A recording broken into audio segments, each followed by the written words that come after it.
Hello everyone, আসসালামু আলাইকুম। আজকে একটা বাইক রাইডের ভিডিও করতেছি বিকজ একটা স্পেশাল রিজন আছে। রিজনটা হচ্ছে আমি আমার নতুন একটা মাইক্রোফোন পারচেস করছি, একটা ওয়্যার্ড মাইক্রোফোন। সো ওই মাইক্রোফোনের পারফরমেন্সটা কেমন সেটা বোঝার জন্যই টেস্টিংটা দুইভাবে করব। একটা হচ্ছে হেলমেটের ভাইজর খুলে, আর একটা হচ্ছে হেলমেটের ভাইজর অফ করে। এই মুহূর্তে হেলমেটের ভাইজরটা অন আছে, মানে খোলা। সো আমি দেখতে চাচ্ছি যে আমার নয়েজ কেমন আসে, আমার ভয়েস শোনা যায় কিনা, অ্যাট দ্য সেম টাইম বাইরের যে সারাউন্ডিং সাউন্ড, বাইকের সাউন্ড, সেটা শোনা যায় কিনা। এই সেম জিনিসটাই আমরা আবার করব আমার ভাইজরটা অফ করে। অ্যান্ড সামনে অনেক গাড়ি ঠাড়ি থাকবে, সো বাইরের নয়েজগুলো বুঝে যাবে যে কতটুকু যাচ্ছে।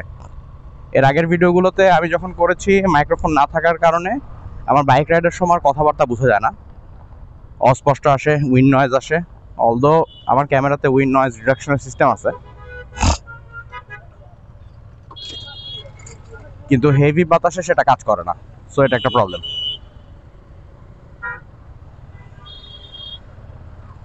এখন দেখি এই মাইক কেমন পারফর্ম করে এই উইন্ড নয়েজ এবং আশেপাশের সারাউন্ডিং এর যে সাউন্ড সেটার উপরে।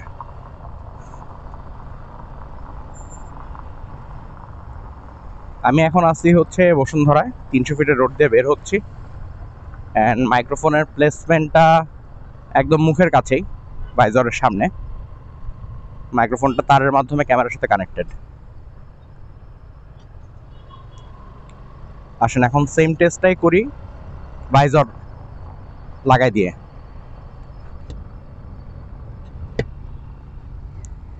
ভাইজার হচ্ছে এখন লাগানো। অ্যান্ড সাউন্ডের যে আর একটা জিনিস, সেটা হচ্ছে সাউন্ড গ্রেইন 0 করে দেওয়া। যদি দেখা যায় যে সাউন্ড অতিরিক্ত কর্কশ বা কি বলে ফেটে যাওয়া শোনাচ্ছে, সেক্ষেত্রে পরবর্তীতে আমি হয়তো গ্রেইন কমাই দিব।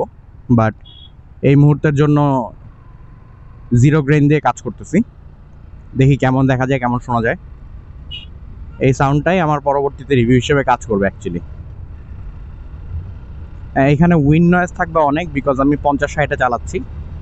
সো সেটাও দেখার বিষয় যে আমার উইন্ড নয়েজটা কতটুকু রিডাকশন হচ্ছে, অ্যান্ড আমার কথা আপনারা শুনতে পাচ্ছেন কিনা। অফকোর্স মজার একটা নিউজ হচ্ছে ডিজে তাদের নতুন একটা মাইক বের করছে, ডিজে মাইক নি, যেটা অ্যাকচুয়ালি আমি যদি শুধু ট্রান্সমিটার অনলি কিনি, এটা এখনো আসে নাই, যদি কিনি তাহলে আমার ক্যামেরার সাথে পারফেক্টলি ম্যাচ হয়ে যাবে। সো অন্যান্য ট্রাভেল কন্টেন্ট বা ব্লগ কন্টেন্টের ক্ষেত্রে ওই মাইকটা বেশ দারুণ কাজ করবে। এই টেস্টটা করার জন্য আমি গতকালকেও বের হয়েছিলাম, কিন্তু গতকালকে আমি করেছিলাম যে হচ্ছে -6 গ্রেন দিয়েছিলাম, যে কারণে ভাইজার অফ থাকা অবস্থায় সারাউন্ডিং কোনো সাউন্ড শোনা যাচ্ছিল না। আমার কথা পরিষ্কার শোনা যাচ্ছিল, দ্যাট ইজ গুড। বাট আমি যে বাইক চালাচ্ছি বা আশেপাশের গাড়ির সাউন্ড, হর্ন, সেগুলো শোনা যায় না। এটাতে হয় কি, মনে হয় যেন আমি আলাদা করে সাউন্ডটা লাগাইছি, এটার সাথে ন্যাচারাল ফিলটা আসে না। যেই কারণে আজকে আবার টেস্ট করতে বের হয়েছি গ্রেন নয়েজের যে পোর্শনটা, সেটাকে 0 রেখে, যাতে করে আমি আশেপাশের নয়েজ শোনা যায় কিনা সেটা দেখা ট্রাই করতেছি। So depending on the test যে আজকে কেমন যাবে। আচ্ছা, আরেকটা জিনিস বলে রাখি, আমি যে মাইকটা কিনছি এটা হচ্ছে সানলাইফ ল্যাভিয়ার মাইক্রোফোন। এটা ডিফারেন্ট ভার্সনস আছে। আমারটা is for Osmo Action 5 pro DJI, and এটা ইনস্টা 360-এর ভার্সন আছে, গোপ্রোর ভার্সন আছে। সো সবগুলোর জন্যই মোটামুটি আছে, এবং প্রাইসও বেশ রিজনেবল। 1300 টাকা থেকে 1500 টাকার মধ্যে actually. So I think that's a good deal to have, because bike blogging যারা করেন তাদের একটা মাইক্রোফোনের দরকার আছে, and I think it is important. এখন আমরা কুড়িল পার করে চলে আসলাম শেওড়া, সামনেই রেডিসন। লাস্ট দিন এই রোড দিয়ে আসার সময় আতিফ আসলামের কনসার্টের ঝামেলায় পড়ছিলাম। আমি তো যাই নাই, তো আমার জন্য ঝামেলা। আসার সময় ওই সাইডে এত জ্যাম ছিল, ছেলেপেলেরা রাস্তার মাঝখানে দাঁড়ানো, তারা অন্য লেভেলের ফিলে চলে গেছে। রাস্তা ব্লক অলমোস্ট, গাড়িগুলো যেতে পারতেছে না, বাসায় ব্যাক করতে অনেক সময় লেগে গেছে। এই জিনিসগুলোকে আরও সুন্দরভাবে মেনটেন করা যায়, অর্গানাইজাররা যদি আরও সুন্দরভাবে মেনটেন করে যে না, রাস্তায় কেউ থাকতে পারবে না, আমার ওয়েটিং এরিয়া আছে আলাদা করে, সেই জিনিসগুলো মেনটেন করতে পারলে বেস্ট হয়। আদারওয়াইজ মানুষের জন্য ভোগান্তি। এমনি তো ঢাকা রাস্তায় ভোগান্তির শেষ নাই, তার মধ্যে এরকম একটা আয়োজন করলে সেই জিনিসগুলো আগে থেকে অর্গানাইজ করা উচিত, যে এটাতে কি থাকবে কি থাকবে না, কে কোথায় বসবে বসবে না, বা আমার ওয়েটিং এরিয়া কোন জায়গায়। আমি পুরো রাস্তায় যদি মানুষ থাকি তাইলে তো বাকি সবার জন্য সমস্যা। কারণ হয়তো আমারও মনে ইচ্ছা ছিল যে আমি আতিফ আসলামের কনসার্ট দেখব, কাজের দরুন বা যে কোনো পারপাজেই হোক আমি দেখতে পারি নাই। সো এরকম আমার মতো লাখ লাখ মানুষ আছে যারা কাজকে বেশি প্রায়োরিটি দিচ্ছে অ্যান্ড কাজে গেছে, কনসার্টগুলো দেখতে পারে নাই। তাদের বাসায় ব্যাক করা একটা হেল হয়ে গেছে। না, এই জিনিসগুলো আসলে মেনটেন করা উচিত। That's what I think.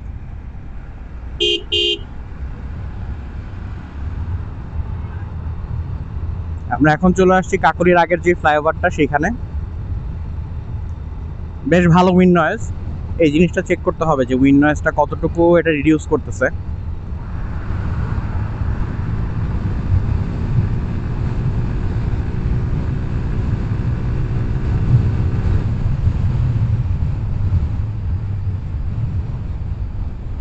Just check করে নিলাম উইন্ড নয়েজটা কেমন আসে, এই কারণে একটা জোরে টান দিলাম।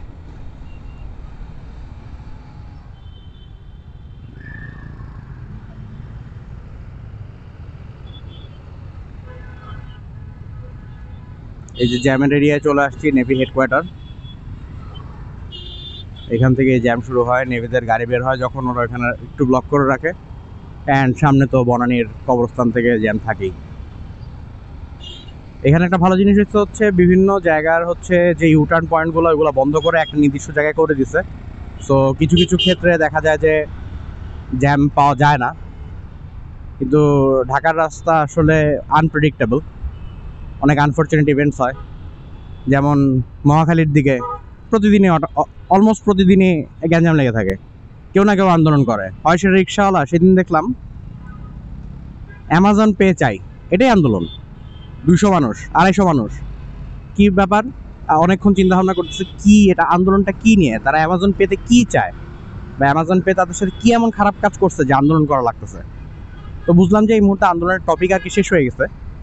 এই জন্য নতুন কিছু না পায় অ্যামাজন পে দরকার, সেটা আন্দোলন। কয়েকদিন পর আন্দোলন এমন হতে পারে যে আমি বাসায় বসে থাকবো, আমাকে টাকা দিতে হবে অফিসের, এটাই আন্দোলন। আমি আর কাজ করব না।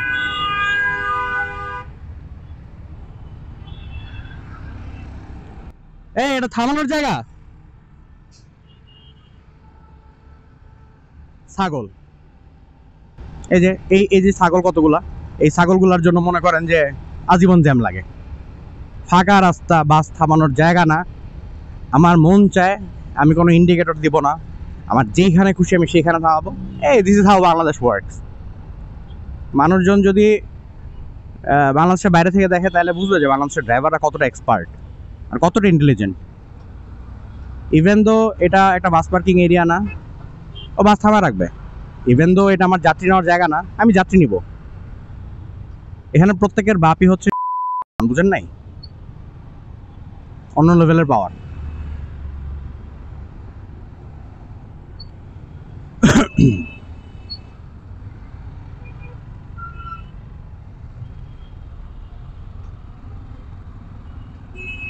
এই যে বলতে না বলতে সৈনিক ক্লাব চলে আসছি, আর জ্যাম শুরু হয়ে গেছে, যেটা হওয়ার কথাই ছিল অ্যাকচুয়ালি। কি আর করার, এটা মেনেই যেতে হবে।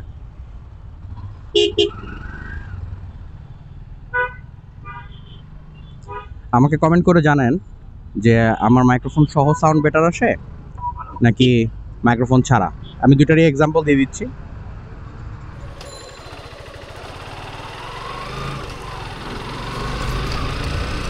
এখন মাইক খুলে কথা বলতেছি,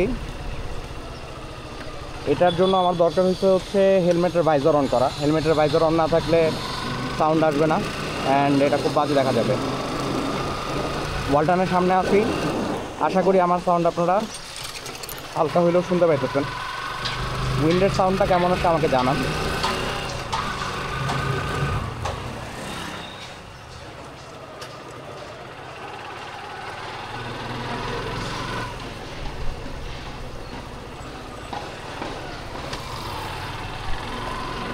ব্লগিংয়ের টাইমের সবচেয়ে বড় প্রবলেম হচ্ছে এই যে সাউন্ডটা, এটা আর কি বাইক চালানোর সময় শোনা যায় না, ভেরি টাফ।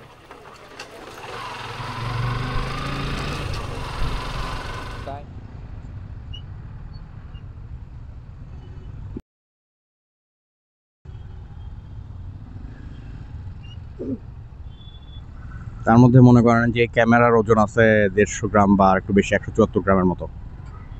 হেলমেটের সাথে লাগাই হেলমেটের ওজন এমনি 1500 থেকে 1600 গ্রাম প্লাস আরও 200 গ্রাম 1900 গ্রাম 2 কেজি মাথায় নিয়ে করতেছি। অলদো আমি হেলমেট ছাড়া রাইড করতে পছন্দ করি না, এটা আমার অভ্যাস হয়ে গেছে, কিন্তু গরমকালে বেশ কষ্ট হয়।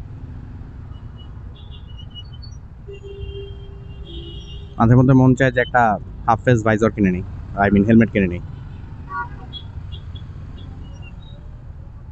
এগুলো আসলে অতটা প্রোটেক্টিভ না, আল্লাহ না করুক যদি পড়ে যায় বা এরকম কিছু হয়, চোয়াল এইসব জায়গায় আঘাত খাওয়ার চান্স থাকে।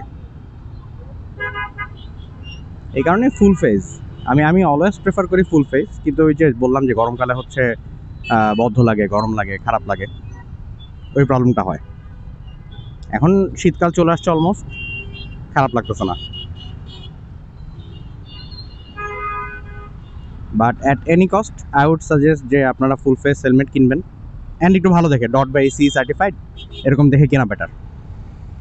অনেকের বাজেট অনেক বেশি না, বাট 3,500-4,000 টাকার মধ্যে কিন্তু এখন ইসি ডট সার্টিফাইড হেলমেট পাওয়া যায়। আমি লাখ টাকা দিয়ে বাইক কিনতেছি আর 4-5 হাজার টাকা খরচ করে একটা হেলমেট কিনবো না, সেটা কিন্তু হয় না। আমার আরেকটা পছন্দের জিনিস হচ্ছে হ্যান্ড গ্লোভস। অনেকক্ষণ রাইড করলে দেখবেন হাতে দাগ হয়ে যায়, ব্যথা হয়ে যায়, কারণ ক্লাচ বহুত চাপা লাগে, ব্রেক অনেক চাপা লাগে, হাতের উপর প্রেশার যায়। আপনি একটা ভালো গ্লোভস কিনে নেবেন, যদিও আমার এটা খুব একটা ভালো গ্লোভস না, এটা বেশ কম দামি, 700-750 টাকার মতো। শোমি অনেক দিন হয়েছে এটা চালাচ্ছি, এটা আমাকে আমার একটা ভাই গিফট করছে, বাট স্টিল এটা অনেক ভালো, হাতের উপরে প্রেশারটা আর পড়ে না।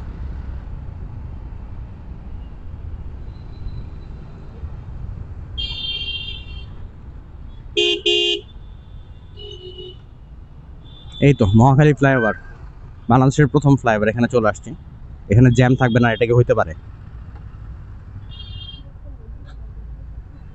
যাই হোক, এখন অনেক আসলে জ্যাম থাকবে, একটু পার করতে 10-15 মিনিট লেগে যাবে। সো এইখানেই এন্ড করতেছি।